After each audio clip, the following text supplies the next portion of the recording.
च इत्ता भारहम वासम चक्रवट्टी महिद्धिओ संति संति करे लोए पत्तो गई मनुत्तर। आज चैत्र शुक्ला नवमी है, राम नवमी, और भिक्षु स्वामी का अभिनिष्क्रमण दिवस। और इस चैत्र शुक्ला नवमी के साथ जैन विश्व भारती भी जुड़ी हुई है। आज से 50 वर्ष पूर्व विक्रम संवत 2028 सन 1971 ये आज का दिन चैत्र शुक्ला नवमी का दिन था। और सुजानगढ़ में परम पूज्य गुरुदेव तुलसी के सानिध्य में यह जैन विश्व भारती का मानो प्रारंभ हो गया। और हमने इस दिन को जैन विश्व भारती का स्थापना दिवस स्थापित किया है।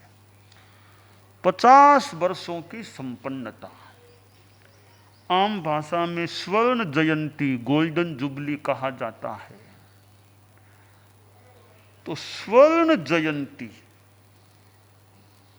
मैंने इसका एक यह अर्थ निकाला या समझा कि 50 वर्षों में आदमी यानी या संस्था के व्यक्ति सोने की तरह निखर कर सामने आ जाए।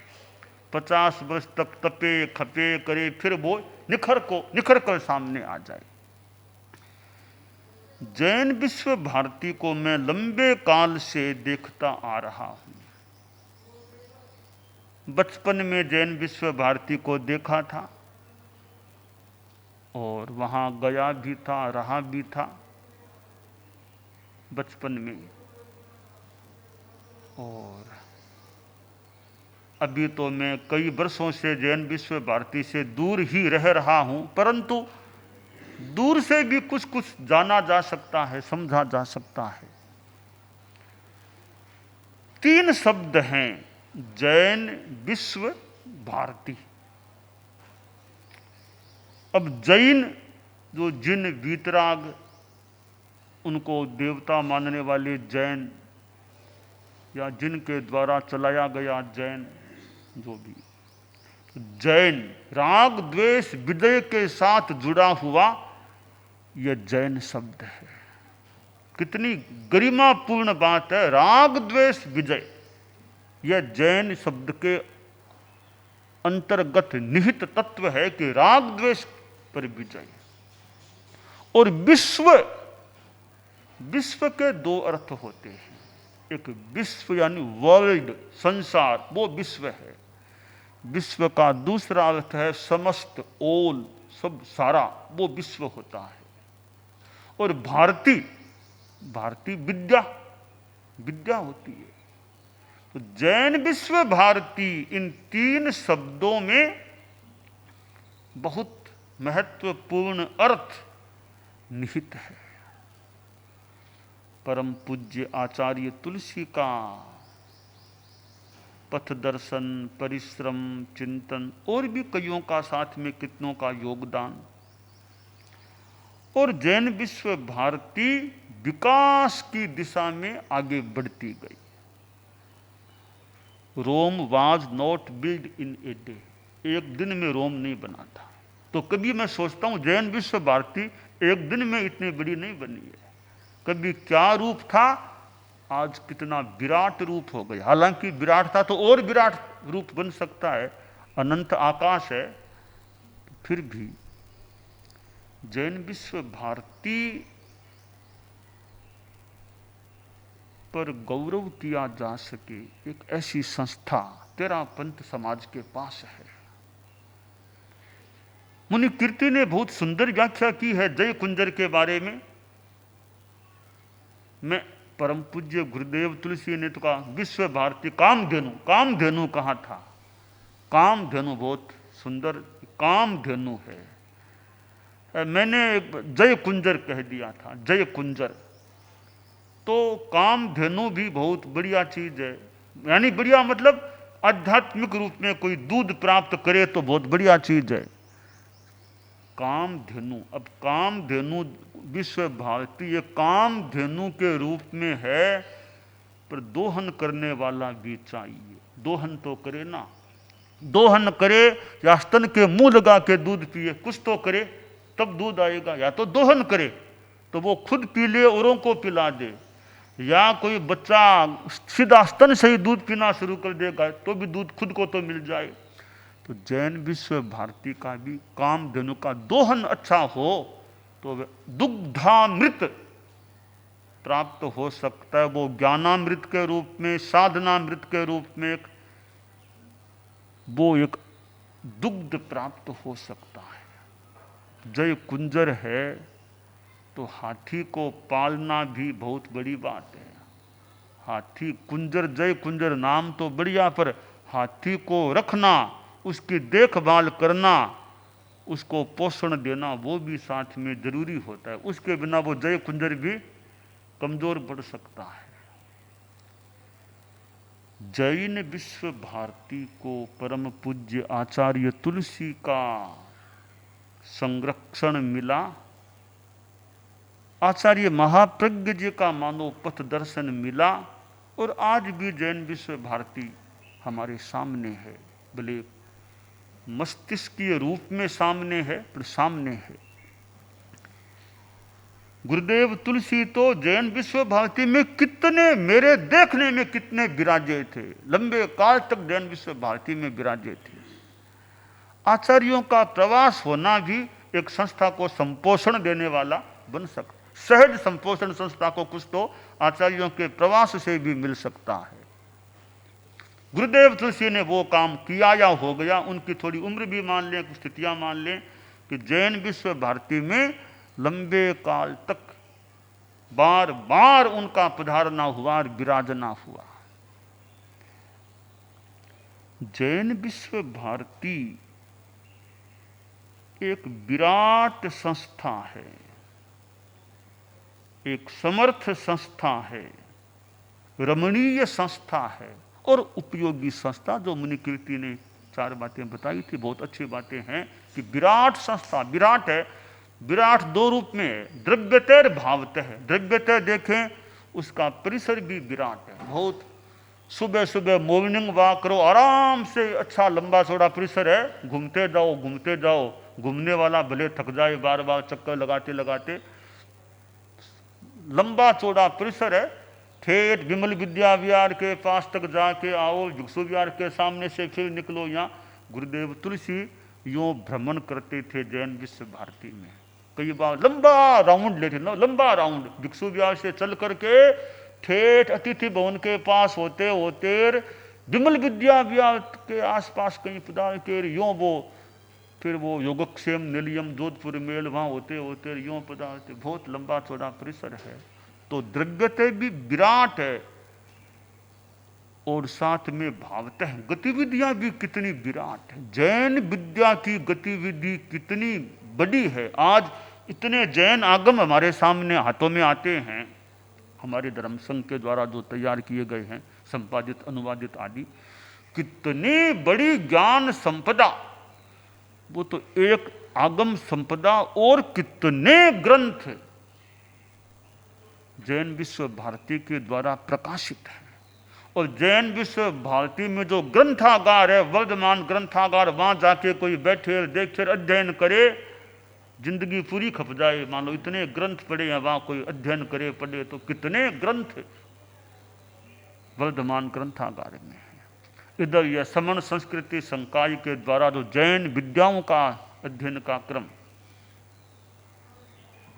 और ज्ञान के साथ ज्ञान और साहित्य जुड़े हुए हैं। ज्ञान की बात, रिसर्च की बात, और ये ग्रंथों की बात, साहित्य, कितना साहित्य छप रहा है, कितना साहित्य स्टॉक में वहाँ होगा जैन विश्व भारती में। और साधना, ये पहले तुलसी अध्यात्म निडम में कितनी बार गुरुदेव तुलसी पधारे होंगे, कितने दिन आचार्य महाप्रज्ञ जी अपने युवाचार्य काल में तो कितने वहाँ विराजे होंगे, कितने ध्यान के प्रयोग कराए होंगे, शिविर चले होंगे। अब वो नया भी स्थान बन गया ध्यान का। तो ध्यान की साधना का ज्ञान भी है, इधर ध्यान की साधना भी है, इधर सेवा का क्रम उपक्रम भी जैन विश्व भारती में जो चलता है, सेवा भावीर वो रसायनशाला, वो एक सेवा का काम है, एक लौकिक सेवा मान लें, जो भी वो काम भी है।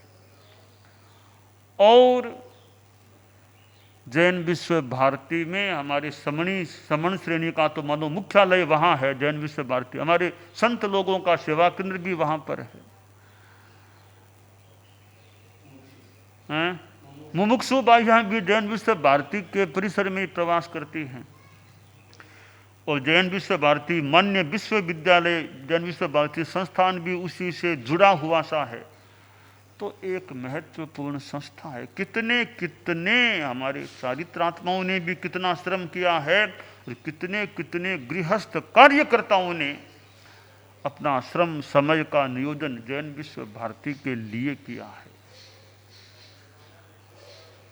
और कितनी चारित्रात्माओं के संयम ग्रहण की भूमि वो जैन विश्व भारती, समण श्रेणी की जन्म की भूमि भी वो जैन विश्व भारती है।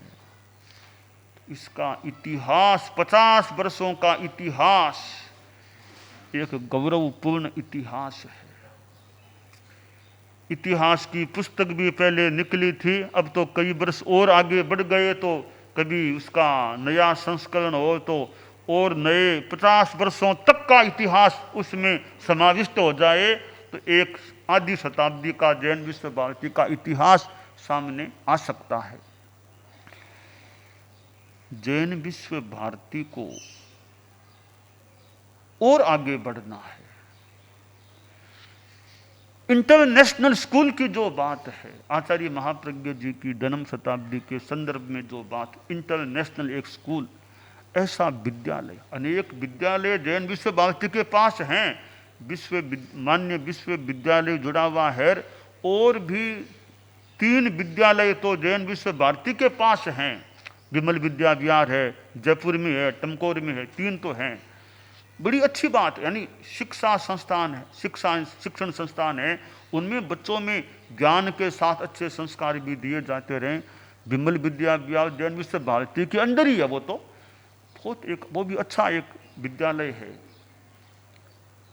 तो एक विद्यार्थी जगत को भी अवदान, विद्या का अवदान, साथ में संस्कारों का अवदान भी होता है। यह जो इंटरनेशनल स्कूल की बात है कि ऐसे स्तर का विद्यालय, ज्ञान भी बढ़िया, संस्कार भी बढ़िया, और कोई ऐसा न कहे भी कि हमारे समाज के पास है नहीं इसलिए और कहीं जाते हैं, वो बात न हो भी, कोई कमी वाली बात। अच्छी स्कूल है तो वहाँ भी बच्चे अच्छे स्कूल के स्तर के स्कूल के रूप में उसे मानते हुए वहाँ अध्ययन करें, अच्छे संस्कार लें। तो उस रूप में भी जैन विश्व भारती को और आगे बढ़ने का प्रयास करना। हालांकि ठीक है, कोरोना काल जो भी है ठीक है, स्थितियाँ है, परंतु आदमी का काम है बढ़ने का यथोचित प्रयास करते रहो। बाधाएं तो आ सकती हैं, बाधाओं को देखकर विवेक तो रखो, कितना क्या चलना,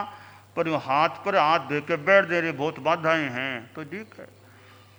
अगर चलना है तो बाधाएं भी चलें और हम भी चलें, बाधाएं भी चलें, हम भी साथ साथ चलें। अनुकूलता लगे तो विवेक तो रखना ही चाहिए, यानी बाधाएं हमें रोक दे, पूरा रोक दे, ऐसा भी न हो भी ठीक है। बाधाएं थोड़ा विवेक कर लें, कितना क्या चलें, किधर चलें, कैसे चलें, देख लें, वो ठीक है। फिर बाधाएं आ गई तो चलना ही बंद कर देंगे, 2 महीना बंद कर दो, 4 महीना आप देख लो, अब हमेशा के लिए बंद ही रहेंगे तो विकास ठप हो सकेगा ना। तो बाधाओं से डरना नहीं चाहिए आदमी को। यह देखें कि बाधाएं कितनी सीमा की है और मेरा चलना किस रूप में हो सकता है, और कोई रास्ता है क्या। रोड का निर्माण हो रहा है, ठीक है, निर्माण भी तो करना होता है विकास के लिए। निर्माण कार्य होना है थोड़ा सा रास्ता पास में से देख लो, उधर से निकल जाओ, तो जाना बंद थोड़ी कर देंगे। रास्ता थोड़ी तकलीफ हो जाए, रास्ता थोड़ा चेंज कर लें, तो गति हमारी चलती रहे। रोड का काम चले तो चले, तो वाहनों का कोई चलना थोड़ा ही बंद हो जाता है। तो बाधाएं तो आ सकती, उन विवेक रखें, जितना संभव हो सके, जितना हो सके उतना काम बाधाओं के होते हुए भी करना शुरू कर दें, तो कभी बाधाएं मिट जाएगी, हो सकता है हमारे काम संपन्नता की ओर चले जाएंगे। एक यह इंटरनेशनल स्कूल का कार्य बड़ा महत्वपूर्ण कार्य जैन विश्व भारती के सामने है। और तो हमारे आगम आदि के काम जैन विश्व भारती से जुड़े हुए हैं, और भी अच्छे काम हैं। तो जैन विश्व भारती के कार्यकर्ता खूब निष्ठा के साथ, उत्साह के साथ इसके आध्यात्मिक धार्मिक विकास में अपनी शक्ति का नियोजन करते रहें, और जैन विश्व भारती जितनी समर्थ है उसकी सामर्थ्य और ज़्यादा बढ़ जाए। आज 50 वर्षों की संपन्नता है, या कभी जैन विश्व भारती की स्थापना को 100 वर्ष पूरे हों, तो उसका सामर्थ्य, उसकी सामर्थ्य और ज़्यादा भारी, और ज़्यादा विराट, और आध्यात्मिकता धार्मिकता की गतिविधियाँ वहाँ चलती रहें। तो यूँ गुरुदेव तुलसी के समय जो उपक्रम शुरू हुआ, वह उपक्रम आज आधी शताब्दी को पार कर रहा है। शताब्दी के पूर्वार्ध को पार कर शताब्दी के उत्तरार्ध में प्रवेश पा रहा है। यह उत्तरार्ध जो शताब्दी का है, वह भी उत्तरोत्तर विकास की दिशा में जैन विश्व भारती को देखता रहे, यह काम।